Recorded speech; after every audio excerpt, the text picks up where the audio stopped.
show. My name is Jeremy, this is Matt, and we're actually going to do another viewer request. This is for the Flight Companion podcast. These guys decided that I posted a picture of Dead Guy because we all know how much I love Rogues, and thought that it would be a really good idea for us to do a review on it.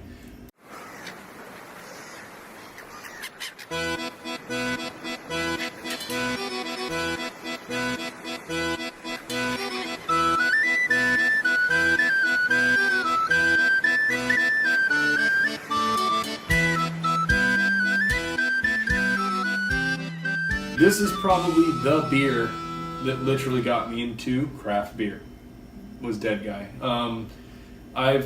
First time I had Dead Guy was in 1997 at a Halloween party because someone thought this was a Halloween style pumpkin beer, and they all hated it, and I loved it.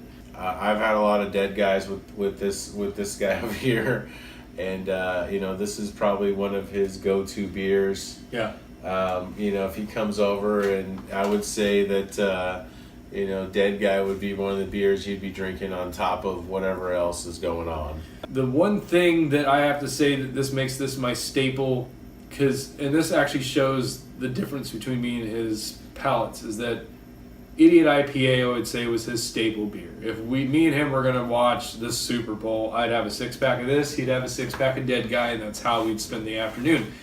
But the one thing I gotta say is that we weren't really gonna do too many more Rogue beer reviews until someone asked us to do it, because we've done a few because they're so good and they do a lot of one-offs.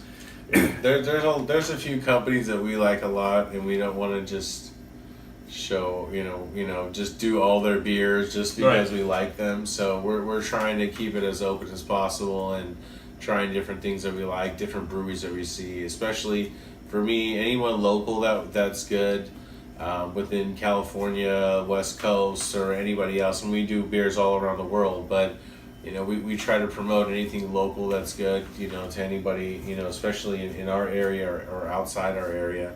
So enough floating Rogue's boat. They make good stuff. They make quality product. They use good ingredients. Again, this was a request. The Flight Companion podcast. You guys, you're killer. You guys promote a lot of our stuff, so we figured we'd go ahead and give you guys a shout out as well.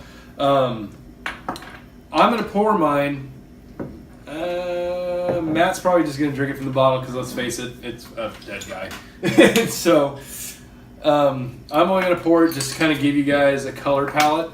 I'm gonna tell you right now, because this is one of my favorite beers in the world, I'm already gonna rate this in the high 4s. Yeah, that's what I want to know. What is Jeremy going to rate Rogue's Dead Guy? See, my question is, what is Matt going to rate Rogue's Dead Guy? Because here's the thing. He's been forced to drink this stuff half the time. So, here we go. Hey, don't make me tell some Dead Guy stories. All right, so it's definitely darker. I can see where the Bach concept comes from. It's translucent, not transparent. You can't see right through it, but you can see light through it. Light head. Usually smells very sweet, kind of caramelly. Am I missing anything on that? I mean, we've drinking so many, it's kind of hard to say. But yeah, it's definitely got a good smell too. I'm not getting as much out of the bottle, but you definitely remember what it tastes like. I probably had one recently.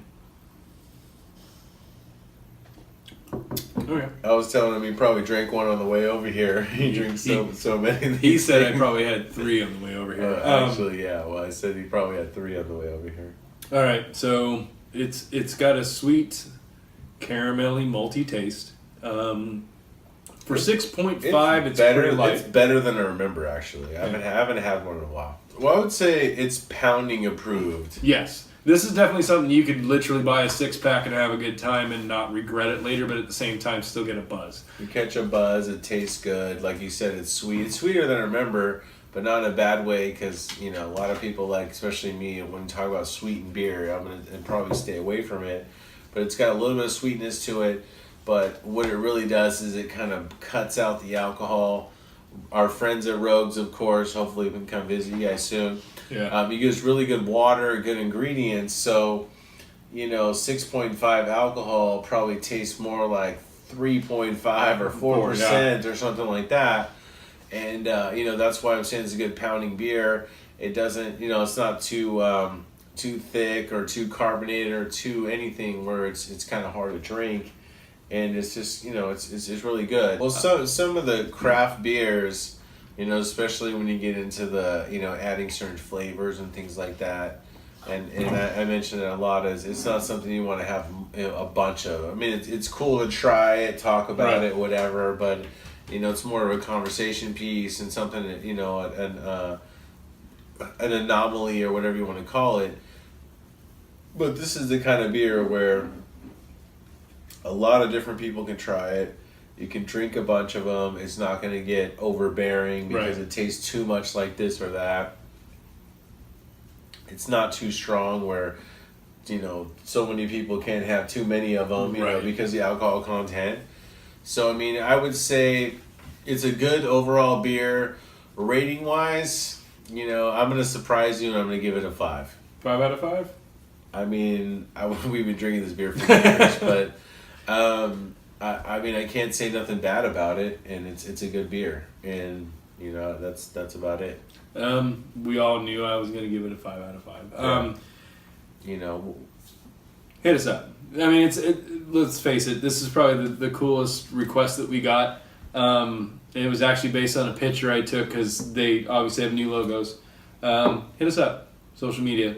If you want us to try something, if you want us to tell you a little bit more about the little stories that Matt and I have about me drinking growlers of Dead Guy. If not, also email info@tappingoutshow.com. Besides that, I'm going to finish this just because it's my beer. So, you guys have a good night. Cheers.